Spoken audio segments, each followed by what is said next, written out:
what would you call it? What are you trying to say? Pilot video, right? Oh, yeah, this is our pilot video. This isn't season 1, episode 1. This is just a pilot. So it's kind of getting to know the operation, the goofy, the fun side, the serious side, and showing everybody kind of how this this ranch operates. Yeah, thanks for watching, and we'll be in touch. Lots to eat around here. Lots to do. Lots to eat, lots to do. They still have ground up alfalfa to eat, don't they, over there? Or Yep. did they clean that up yet? Yep. Get the gate! Keep a close eye on the gate. That was actually a dry bale, surprisingly. Some of the straw got put up a little damper this year, so to get a dry bale is a surprise. That's why I said all this other shit over here, because it wasn't as dry as we thought. Yep, she gets rough in here. The old 4430, a 1976 model John Deere 4430, no amenities whatsoever. She burns a little smoke, leaks a little oil, but she's bought and paid for.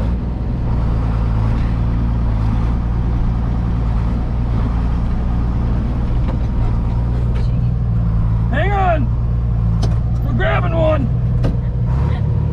We gotta get going. Storm's coming. Hang on. Ah. Oh, okay.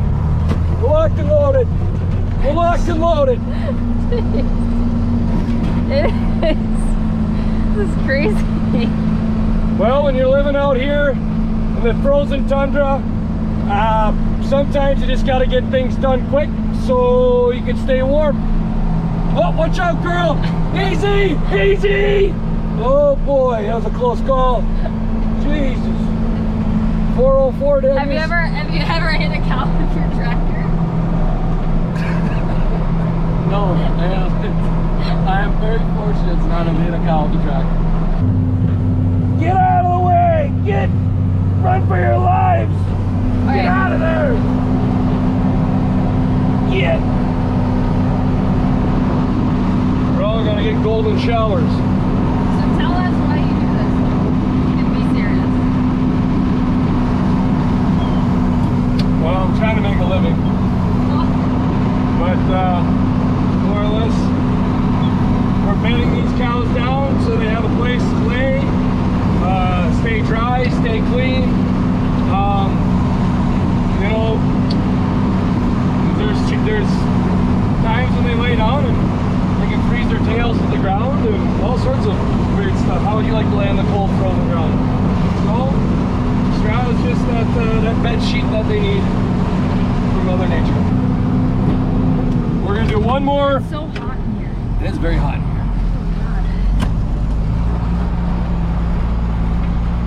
The old 4430's got one hell of a heater in her. Nothing else that works, as you can see. She's missing a lot of the goodies, including its cab kit, but she's got cup holders and a heater. Holidays off for the 40 for 30, and yeah, what can I say? She's bought and paid for.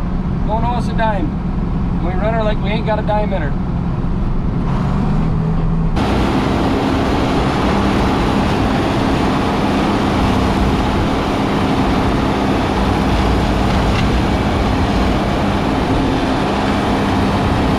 Bed down 3 bales, and all 140 cows should be able to find a nice spot on here.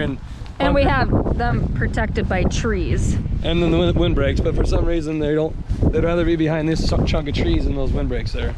We can move those windbreaks wherever we want. It's Saturday, a blizzard's coming in, snow's coming down, it's really pretty, it's warm out though, I'm not cold. They're talking up to 20 inches, which is actually, I'm not ready for that, but well, we're getting ready for the storm of the century. It's not the storm of the century. They're talking 20 plus. I don't know where you went to school at, but that's a lot of snow. We went to the same school. We're gonna take this net wrap out. I excelled though. Clint. She excelled, that's why I'm still here. What did you tell me to do? Take this net wrap off. Give me the knife.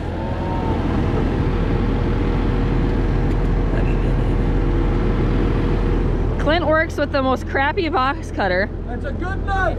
No, it's awful. So we cut the net wrap off because if they eat it, it's bad. You don't want net wrap in their stomach. It's plastic. So we cut it off. See, it's awful.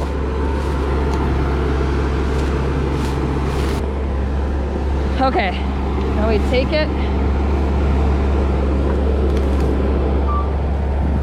off like this and just kind of pull it, and then there it is. And then we'll just throw the plastic away and good to go.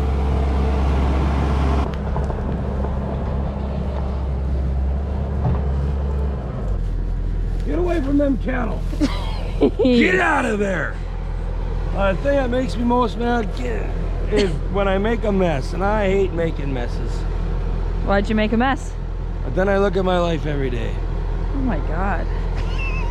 Depressing. Something we need to bring light to is this Bobcat at 650. Come here. If this Bobcat at 650, she's seen her days. She's a good kitty. All right, let's let them in. Well, I got the gate. I got the gate open. We got stuff to do yet.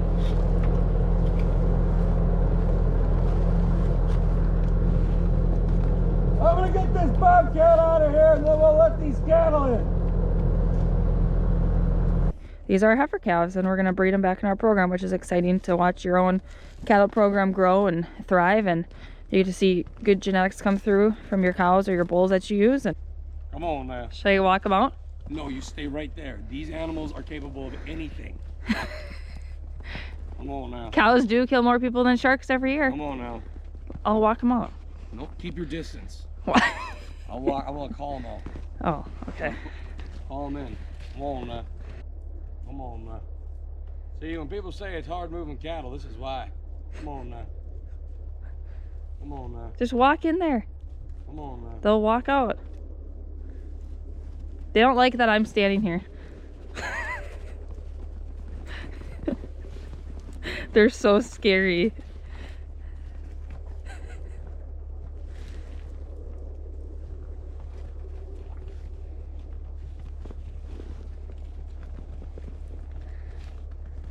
Here comes one. Come on now. Come on now. Come on now. They're very not docile, very scary animals. These girls right here. Here's my bungee cord. I figured I was missing something on this gate for it to be open. They go right to their hay bale. See? Oh, just wait. Look what happens here. What happened? What happens when you name cattle pet names. They're too friendly. Miss Holiday. Why is she too friendly? Just a good calf. Good mother. Docility was their specialty. Go out the gate. Come on, man. Just walk in there, Clint. I don't want to get attacked. Come on. Yep.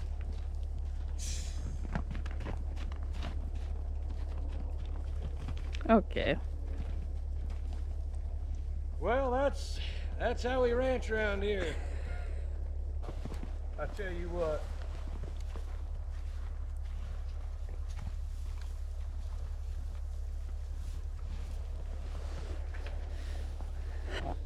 I had a cow that was bred really, really late, and I just got him, and I couldn't bear, leaving them apart, or getting rid of her. So I kept her back. She calved out beginning of August. Here's her little heifer calf she had. One day Clint and I were in the kitchen, we looked out in the pasture. And she finally calved. And I knew like, she was gonna why calve. is there a baby calf out there? Yeah, I knew she was gonna calve. So essentially she's my 13th heifer calf because we kept her separate from the bulls. Isn't she so cute? Hasn't bred back yet. The plan is to start keeping back. We're setting up a different pen and barns, but keep back like 20 heifers every year. It's just, as you can see, they don't mind me yelling right now. They don't mind me being out here and around them. They're used to you. Right, and that's the best part about when you raise your own heifer calves. You know the mothers, you know the bulls, you know the feed they're on. You're backgrounding them essentially, obviously, right? So you can kind of get to know the animal over the next 2 years before these cows will calve spring of 21. Look at Randy right here. She's a little bit more smaller framed or whatever, but that's the way her mother looked and her grandmother looked. The point of her is that she's got good feet. She's got great growth. I mean, they'll wean off half their body weight. That heifer calf will one day. Her grandmother did it. Her mother did it. My dad knocks them a little bit. He likes a lot of air under the belly. He likes them to eat you out of house and home. But you just watch. I'll take a heifer calf like that, and if I crossbreed it right, you can get a little more length out of it, which you can longer spine and longer hip. You can throw some weight on her, put some beef behind that animal. But I couldn't get rid of her. She was just, they would have took her from me at the stockyards, and at the same time, if you breed them right and you that's the best part, is the genetic stuff. I really enjoy that. This one out. This cherry red right here. I do like the cherry. Here. That right there is a phenomenal heifer calf. Now these Herefords are jacks. I'm not really a big as a big Hereford guy as I used to be when I first started, but these are some pretty nice Herefords. They're out of Victor, out of Top Herefords. The Victor Bull Playmaker. So start feeding up about 20 replacement heifers every year. You want to calve out that many heifers every year? I'd like to, yeah, if I could, I'd even do more. Heifers are fun. Are they? Oh, yeah, I mean they are, because every good cow started as a heifer. Yep. So, this stuff right here is equine quality grass hay. Now, while you ask, why am I feeding this equine quality grass hay to beef cows? Because this year we were in a huge pinch with our hay supply. It rained every 3 days. Every third day it was raining. It didn't matter if it was a tenth or an inch. You didn't know what you're getting, and it was hard to put up grass hay. And what we got put up, I couldn't afford to sell anymore. I had to just keep it back for the cows. So yeah, the girls are getting spoiled this year. I got lucky, and I found a good week to put up some grass without getting rain on it. So one of Clint's hay customers called and just asked if he could grab 2 bales before the storm sets in. So we're kind of making a really quick emergency hay run to one of his horse customers. So we're loading up out of the arena. Luckily, this customer isn't too far.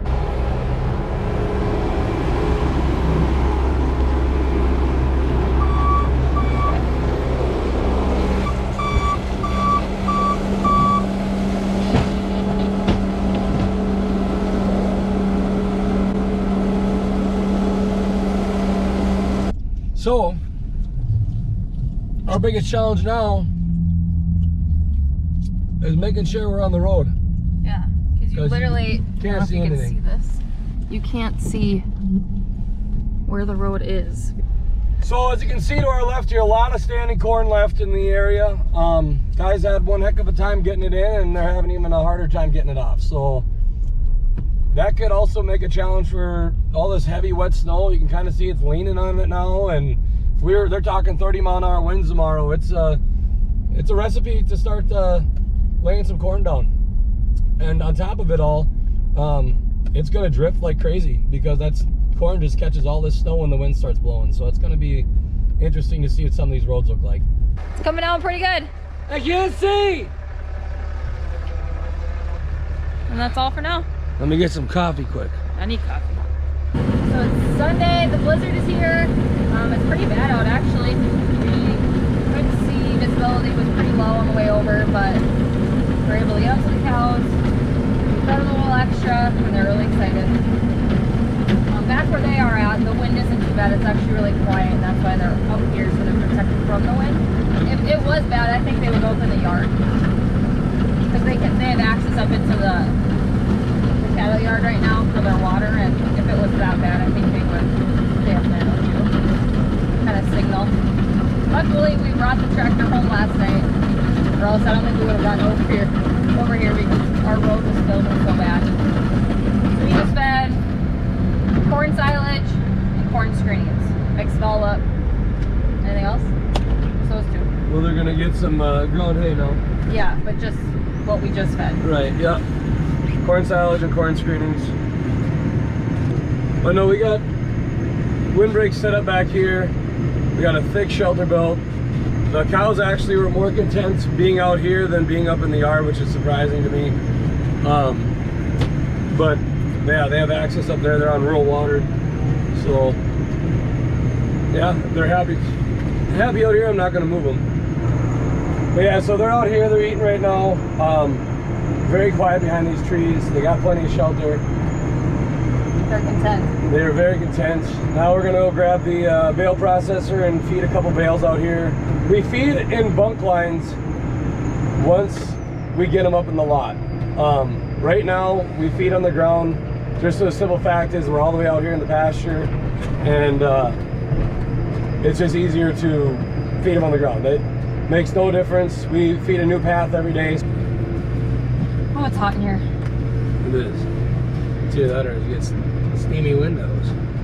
Steamy windows. John Anderson. Yeah. Oh, I love this guy.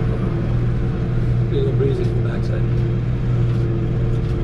But yeah, so you know you're from North Dakota when you have a window open in the winter because it's too hot. Yeah. So yeah, I was actually really worried about what it was going to be like out here for them, being the breeze. My dad couldn't even make it to the farm this morning, so he stayed back home. He only lives about 5 miles away, but so we just came here and kind of trucked it out ourselves. The thing that he doesn't know that I did is I fed him a little too much extra. I was kind of making a little mess on the ground coming out here, but I feed the cows like I would want to be fed. Nice and healthy. A lot.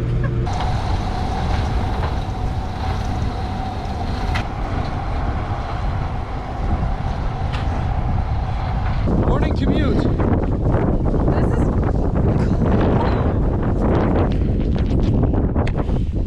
Hey boys. Hey boys. Hey boys. We'll just stand here and wait for them. Hey boys. Okay, we waited long enough. Let's go feed the stud horse. Should be right around here. Oh, look at that drift. It's a new one. Your food's over on the other side. I struggle with doors.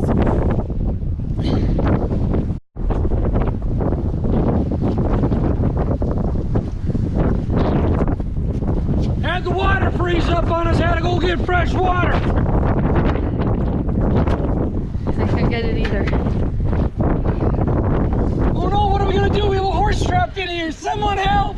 Someone! There's... Quickly, quickly. Hi, Perks. Oh. Well, I tell you what. What?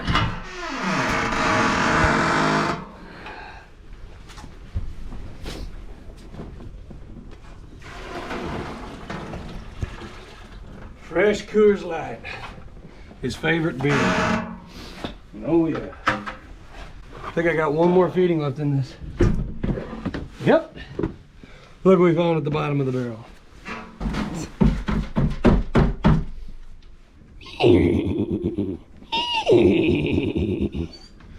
One thing you never do with horses is mess with them when they're eating. As you're doing? They'll attack you. As you're doing?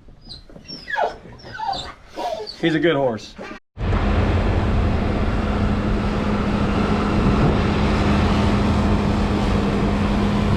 So much snow.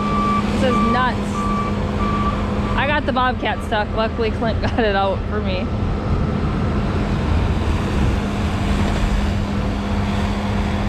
We still haven't fed the cows yet. It's taken this long to get here. And now we gotta move the snow to get out to them. Insane. Jack's staying home because the roads are bad again, so I'm helping Clint out. Work's delayed till noon. The interstates are closed still. And you can't believe the amount of snow we have out here. It is unreal. I honestly feel like we have 15 to 20 inches. And it's drifting so high. Our neighbor got stuck on the road, so to get here we had to pull him out. And it probably took us about 10 minutes to get down the road because it was so full of snow. Luckily we had the loader tractor, but we really need a snow blower. Pretty much almost 2 hours late at this point, right? Oh yeah. Because of all the snow obstacles that we had. But we're making our way.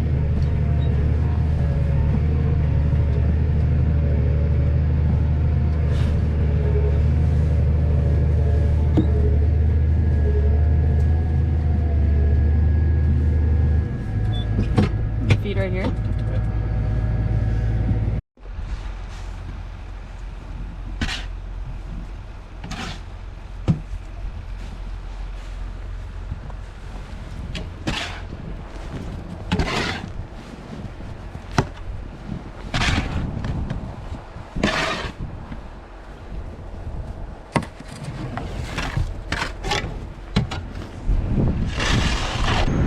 Well, I'm Clint, and this is my wife Riley, and these videos we'll be posting, and this video is just meant to show you the fun, goofy, lighthearted side we have of ranching. I mean, life's too short to be serious all the time, and we love what we do. It's not always the most fun, like doing chores in a blizzard, but yeah, it's not always the greatest. But yeah, we're just out here making videos for fun, goofing off, joking around, at the same time kind of showing you what we do, and why we do it. The love of the cattle, the love of the land, and being able to do this for a job, for a living, is truly just one of the most gratifying things you can think of. I mean, I'm born and raised on this cattle ranch and this farm, and I wouldn't want to be anywhere else in the world. But we'll be getting into calving season here shortly in another 35 days. And then after another 4 months of winter and crawling into spring, we'll be doing some haying. And it's just a full cycle of ranching. there's always something going on. Yep. When you're feeding cows or you're calving cows out, you're meal prepping through the summer to do it all over again. So that's kind of what we'll be doing here, is fencing and making hay and calving out cows and working cows and feeding cows and all the fun stuff in between. We like to have fun and goof around, but yet get the work done when the sun shines. So follow along if you guys want. We'll be posting more videos when we have time. Obviously it's kind of tough. Riley works a full-time job off the farm, and I only have 2 hands, and most of the time we're busy doing stuff. So I'll get what I can and kind of show you guys the fun, lighthearted side of the ranch, and it doesn't always have to be so strenuous and serious. You definitely find time to smile out here, that's for sure.